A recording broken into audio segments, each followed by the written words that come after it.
최근 시장에서 가장 미친 순간 중 하나를 지나왔습니다. 소프트웨어 회사들, SaaS 기업들이 폭락했죠. 그 이유는 인공지능 때문입니다. 클로드가 다양한 소프트웨어에 연결되는 플러그인을 계속 출시하면서 AI로 더 잘 작동하게 만들고 있거든요. 많은 투자자들이 이 때문에 소프트웨어 회사들이 위험하다고 판단했고 주가는 급락했습니다. 동시에 완전히 다른 이유로 또 다른 그룹의 기업들도 하락했습니다. 바로 이런 소프트웨어 회사들의 힘을 공급하는 하이퍼스케일러, 즉 아마존, 마이크로소프트, 구글 같은 빅테크 기업들이죠. 하지만 이들이 직면한 우려는 완전히 다릅니다. 메타를 포함한 이 기업들은 기록적인 자본 지출을 하고 있습니다. 단순히 기록적인 수준이 아니라 예상치가 너무 극단적이어서 거의 이해할 수 없는 수준이에요. 올해 이들은 6천억 달러 이상을 자본 지출했을 것으로 예상됩니다. 이 엄청난 금액 때문에 투자자들은 매우 회의적입니다. 이 모든 지출이 제대로 활용될 것인가? 수익률은 어떻게 될 것인가? 현금 흐름은? 많은 애널리스트들이 우려하면서 이 기업들의 주가를 끌어내렸고 일부는 역사적 저점 수준의 밸류에이션까지 떨어졌습니다. 한편 마이클 버리 같은 유명 투자자는 과거에도 버블을 예측했던 사람인데요. 이것이 또 다른 거대한 버블이라고 주장합니다. 과거 버블과 너무 많은 유사점이 있다는 거죠. 이 기업들의 기록적인 자본 지출이 2000년 모토로라가 했던 것과 비슷하다고 말합니다. 그는 오늘도 그 주장을 다시 게시했습니다. 마이클 버리는 X에 이런 글을 올렸습니다. 알파벳이 100년 만기 채권을 발행하려 한다고요. 구글이 이익인 100년 채권을 발행한다는 겁니다. 그는 마지막으로 이런 일이 있었던 게 1997년 모토로라였다고 말합니다. 그게 모토로라가 대단한 회사로 여겨진 마지막 해였죠. 1997년 초 모토로라는 미국 시가총액과 매출 모두 톱 25 기업이었습니다.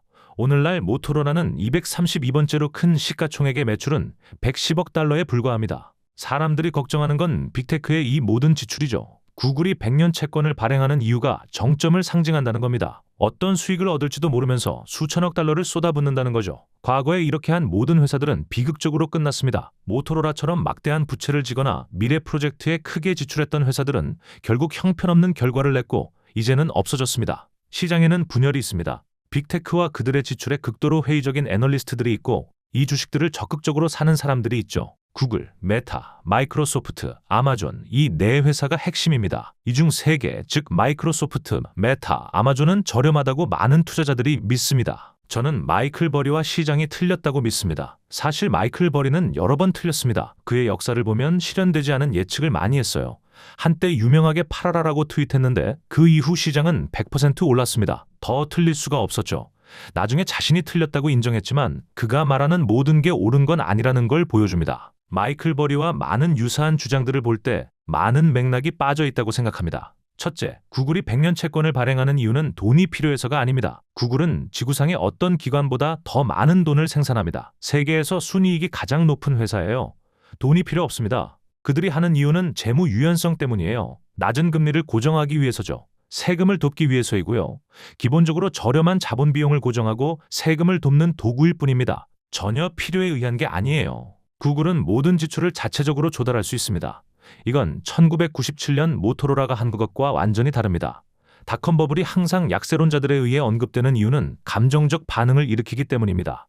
만약 여러분이 그걸 믿으면 현 상황에 대해 매우 조심스럽고 두려워질 거예요. 제가 볼 때 이 빅테크 기업들이 처한 상황은 닷컴 버블과 전혀 비슷하지 않습니다. 유일한 유사점은 많은 돈을 쓰고 있는 기업들의 그룹이라는 것뿐이죠. 차이점은 상당합니다. 첫째, 모토로라나 노키아 같은 닷컴 버블의 회사들은 하드웨어 회사였습니다. 엄청나게 경기순환적이었죠. 판매 사이클에 의존했어요. 오늘날의 회사들과는 다릅니다. 구글은 각각 10억 명 이상의 사용자를 가진 7개에서 9개의 앱을 보유한 회사입니다. 말 그대로 수십억 명이 여러 앱을 매일 사용합니다. 습관적 사용자들이죠. 사람들은 유튜브에 접속합니다. 모든 연령대에서 1위 웹사이트예요. 구글 검색은 어디에나 있습니다. 인터넷의 일부죠. 이들은 연금 같은 수입 흐름을 가진 회사들입니다. 모토로라나 노키아와는 완전히 다릅니다. 또 다른 점은 이 회사들이 닷컴 버블 때 어떤 회사보다 훨씬 더 많은 현금을 생산한다는 겁니다. 우리가 얘기하는 네 회사, 메타, 마이크로소프트, 아마존, 구글은 지구상에서 가장 수익성 높은 회사들입니다. 인류 역사상 가장 재정적으로 번영하는 기관들이에요. 해마다 우리가 본 것보다 더 높은 비율로 성장하는 일관된 이익을 생산합니다. 이들은 핵심 사업에서 모든 지출을 자체적으로 조달할 수 있습니다.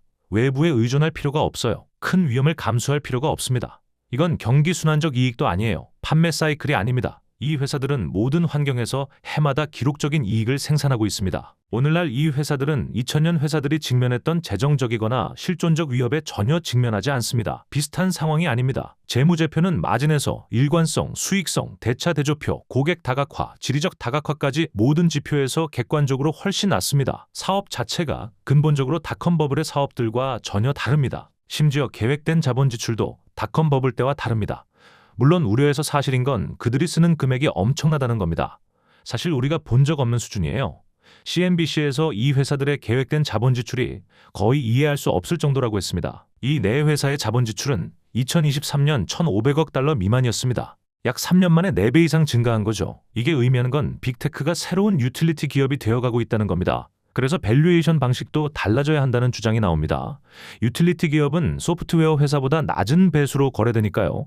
일부 투자자들은 이 회사들이 당연히 더 싸게 거래되어야 한다고 생각합니다. 하지만 이런 주장의 문제는 다른 중요한 지표들을 간과한다는 겁니다. 빅테크 자본 지출을 시간순으로 보면 2005년엔 거의 없었어요. 차트에서 거의 보이지도 않을 정도였죠. 2013년쯤부터 본격적으로 증가하기 시작했습니다. 2019년에는 800억 달러였습니다. 2022년에 급격히 뛰었죠. 아마존이 주도한 첫 번째 대규모 자본 지출 사이클입니다. 물류센터를 대거 건설하던 때였어요. 네 회사 합쳐서 약 1,500억 달러까지 올랐습니다. 2023년엔 자본 지출이 잠깐 주춤했다가 AI 시대가 왔습니다. 챗GPT, 클로드, 제미나이, 그로크 등 AI 모델들이 쏟아져 나왔고 자본 지출은 3배 가까이 급증해서 현재 후행 12개월 기준 3,800억 달러입니다. 이 회사들은 앞으로 6천억 달러 이상으로 늘릴 계획입니다. 이런 자본 지출 증가 때문에 이 회사들이 중공업이나 유틸리티 기업처럼 변하고 있다는 인식이 생깁니다. 더 이상 가벼운 소프트웨어 회사가 아니라는 거죠. 하지만 이 서사는 핵심을 놓치고 있습니다. 순이익을 보면 완전히 다른 그림이 나옵니다. 2006년부터 같은 기간 동안 이 회사들의 순이익도 급격히 증가했어요. 자본 지출을 늘리면서도 동시에 이익은 빠르게 성장하고 있습니다. 마이크로소프트는 1,200억 달러, 구글은 1,320억 달러, 아마존은 770억 달러, 메타는 600억 달러의 순이익을 냅니다. 여기서 주의할 점은 이 수치들이 스페이스X나 오픈 AI 같은 투자 수익으로 일부 부풀려져 있다는 겁니다. 이걸 정교화해도 여전히 놀라운 숫자입니다. 예를 들어 마이크로소프트는 오픈 AI 투자 수익을 빼면 약 200억 달러가 줄어들어 1,000억 달러 정도가 됩니다. 구글은 스페이스X와 웨이모 투자 수익 240억 달러를 빼면 약 1,100억 달러입니다. 아마존은 투자 수익이 거의 없어서 실제로 770억 달러의 순이익을 만들고 있습니다. 메타는 독특한데요. 일회성 세금으로 약 120억 달러가 차감됐습니다. 이걸 다시 더하면 메타는 실제로 후행 12개월 동안 약 720억 달러의 순이익을 낸 겁니다. 정리하면 일회성 항목들을 조정해도 순이익은 유기적으로 빠르게 성장하고 있습니다. 이 회사들은 자본 지출만 하는 게 아니라 분기마다 수익도 늘리고 있어요. 다음으로 현금 흐름을 보면 또 다른 이야기가 펼쳐집니다. 기록적인 자본 지출 때문에 현금 흐름은 압박받고 있습니다. 성장하는 데 어려움을 겪고 있죠. 2021년까지는 잉여 현금 흐름이 빠르게 성장했어요. 당시 네 회사 합쳐서 1,600억에서 1,700억 달러였습니다. 그런데 그 이후로 떨어지기 시작했어요. 특히 눈에 띄는 건 아마존입니다. 아마존의 잉여 현금 흐름은 후행 12개월 기준 고작 70억 달러밖에 안 됩니다. 수조 달러 시가총액 회사치고는 정말 적은 금액이에요. 넷플릭스보다도 적고 세일스포스보다도 적습니다. 계획된 자본 지출을 고려하면 앞으로 더 떨어질 수밖에 없어 보입니다. 다른 회사들도 현금 흐름이 정체되거나 느리게 성장하고 있어요. 구글도 거의 평평하고 마이크로소프트도 마찬가지입니다. 잉여 현금 흐름에서 빠른 성장을 보이는 회사는 하나도 없습니다. 당연하죠. 엄청난 양의 현금이 자본 지출로 빠져나가고 있으니까요. 자본 지출 숫자는 빠르게 증가하고 있지만 순이익도 유기적으로 빠르게 성장하고 있습니다. 투자 수익과 세금 효과를 조정해도 마찬가지예요. 그리고 매출 성장률도 가속화되고 있습니다. 2020년과 2021년의 코로나로 이 회사들은 크게 성장했습니다. 봉쇄 조치로 사람들이 아마존과 메타 같은 온라인 서비스를 쓸 수밖에 없었죠. 엄청난 매출 성장이 있었습니다. 하지만 이후 급격히 둔화됐어요. 코로나 특수가 끝난 거죠. 성장률이 3에서 4%까지 떨어졌습니다. 거의 성장하지 않는 수준이었어요. 그런데 그 선들이 다시 올라가기 시작합니다. 12%, 15%, 최대 30%까지 올라갑니다. 지난 몇 년간 AI가 이 모든 회사들을 매출 기준으로 더 빠르게 성장시키고 있다는 걸 명확히 볼 수 있어요. 매출이 전반적으로 가속화되고 있습니다. 이건 미래에 일어날 가능성이 아닙니다. 이미 일어나고 있는 현실이에요. 이 모든 일이 벌어지는 동안 또 다른 흥미로운 일이 있었습니다. 네 회사 중 3개가 훨씬 저렴해졌다는 거예요. 그중 첫 번째가 메타입니다. 메타의 역사적 밸류에이션 차트를 보면 지금 상황이 명확히 보입니다. 영업 현금 흐름 대비 가격, 주가 수익 비율, 잉여 현금 흐름 대비 가격. 어떤 지표를 봐도 메타는 지금 역사상 가장 저렴한 시점 중 하나입니다. 세 지표 모두 하락했어요. 회사가 기록적인 이익과 현금 흐름을 만들어내는 동안 주가는 지난 1년간 횡보했습니다. 메타가 오늘보다 저렴했던 유일한 때는 2022년 주당 $80일 때였습니다. 물론 메타가 지금 그만큼 싸진 않지만 회사는 지금 훨씬 강합니다. 훨씬 더 많은 현금 흐름을 만들어내고 있어요. 재무구조가 2022년보다 극적으로 개선됐습니다. 그래서 역사상 더 저렴한 시기였던 2022년보다는 비싸지만 메타 전체 역사에서 가장 저렴한 구간 중 하나인 건 맞습니다. 재정적으로는 가장 강한 시기에 있으면서 말이죠. 이 조합이 정말 매력적입니다. 투자자들이 놓치고 있는 게 성장률 변화예요. 2022년 오늘보다 저렴했던 그때 성장률은 마이너스였습니다. 메타는 전년 대비 1.1% 축소됐어요. 이후 매출 성장률이 겨우 9%였습니다. 메타가 그렇게 저렴했던 이유는 성장이 완전히 멈췄기 때문입니다. 회사가 전혀 성장하지 않았어요. 현금 흐름도 시원찮았고요. 메타는 자신을 재창조해야 했습니다. AI를 도입해야 했고 애플의 추적 차단 시스템을 우회할 방법을 찾아야 했습니다. 그리고 해냈죠. 지금 성장률은 가장 최근 분기 기준 22%입니다. 매출 성장률이요. 다음 분기는 최대 33% 성장을 전망하고 있습니다. 그런데 회사 밸류에이션은 지난 5년간 가장 저렴한 수준에 거래되고 있어요. 역사적으로 저렴한 밸류에이션과 폭발적인 성장률 전망의 조합은 매우 드뭅니다. 특히 메타처럼 넓은 해자를 가진 회사에서는요. 보통 빠른 성장과 낮은 밸류에이션이 결합되면 예측 불가능한 회사, 해자가 약한 회사, 쉽게 무너질 수 있는 회사입니다. 제 판단은 메타는 세계에서 무너뜨리기 가장 어려운 회사 중 하나입니다. 가능성이 매우 낮아요. 낮은 밸류에이션과 빠른 성장률의 조합. 이게 오늘날 빅테크에서 가장 매력적인 투자 기회라고 믿는 이유입니다. 다음은 아마존입니다. 아마존의 현금 흐름 기준 밸류에이션은 오히려 올라가고 있습니다. 아마존은 특이해요. 기회가 보이면 모든 현금 흐름을 자본 지출에 쏟아붓습니다. 모든 현금을 재투자에 넣는 거죠. 역사적으로 그래왔어요. 그래서 지구상 최대 매출 기업으로 성장한 겁니다. 영업 현금 흐름 대비 가격과 주가 수익 비율을 보면 둘 다 수년 만의 최저입니다. 역사상 더 저렴했던 건 딱 한 번. 2025년 4월 관세 공포 때였어요. 아마존에 전 세계적으로 엄청난 관세가 부과될 거라는 공포가 있었죠. 지금은 그런 상황이 아닌데도 같은 밸류에이션에 거래되고 있습니다. 한편 AWS 성장률을 보면 2023년 이후 12%에서 지난 분기 24%로 2배 뛰었습니다. 최대한 빨리 수요를 충족시키고 있는데도 회사는 여전히 $2,440억 달러의 백로그를 보유하고 있어요. 전년 대비 37% 증가한 수치입니다. 투자자들이 걱정하고 밸류에이션이 눌리는 동안 실적은 이미 증명되고 있습니다. 클라우드 사업과 전체 매출 모두에서 가속화를 보고 있어요. 다음은 마이크로소프트입니다. 마이크로소프트가 저렴해지는 건 드문 일인데 지금 바로 그 일이 벌어지고 있습니다. 마이크로소프트 밸류에이션은 2023년 2월 수준까지 내려왔어요. 2022년 테크 기업 대폭락 때와 비슷한 수준입니다. 잉여 현금 흐름 대비 가격은 자본 지출이 많아서 올라갔지만 실제로는 많이 오르지 않았어요. 33배에서 39배로 갔습니다. 현금 흐름 기준으로도 크게 비싸지지 않았다는 뜻이죠. 다른 지표들을 보면 영업 현금 흐름 대비 가격은 25배입니다. 2023년 2월보다 저렴하고 지난 3년간 가장 저렴해요. 주가 수익 비율도 봅시다. 마이크로소프트는 후행 PER 19배에 거래되고 있습니다. 투자 수익을 제외해도 약 22배예요. 정말 싼 겁니다. 전체 역사상 가장 저렴한 수준 중 하나입니다. 시장의 다른 회사들과 비교해볼까요? 코스트코, IBM, 월마트가 있는데 마이크로소프트는 이 세 회사 모두보다 저렴합니다. 거의 10년 만에 처음으로 IBM보다 싸요. 투자자들이 IBM에 더 높은 프리미엄을 주고 있다는 뜻입니다. 월마트와 코스트코의 안정성에는 훨씬 더 높은 프리미엄을 지불하고 있고요. 이들은 저마진 소매업체입니다. 생각해보세요. 마이크로소프트가 IBM, 코스트코, 월마트보다 저렴해지려면 시장이 얼마나 두려워해야 하는 걸까요? 투자자들이 AI 지출로 무서워 보이는 빅테크 말고 다른 곳에 돈을 넣으려 한다는 증거입니다. 마이클 버리 같은 투자자들도 있고 자본 지출을 싫어하는 월스트리트 애널리스트들도 이 회사들을 피하고 있습니다. 네 회사 중 유일하게 저렴하지 않은 건 구글입니다. 하지만 구글 주가는 2배가 됐습니다. 계속 급등하고 있고요.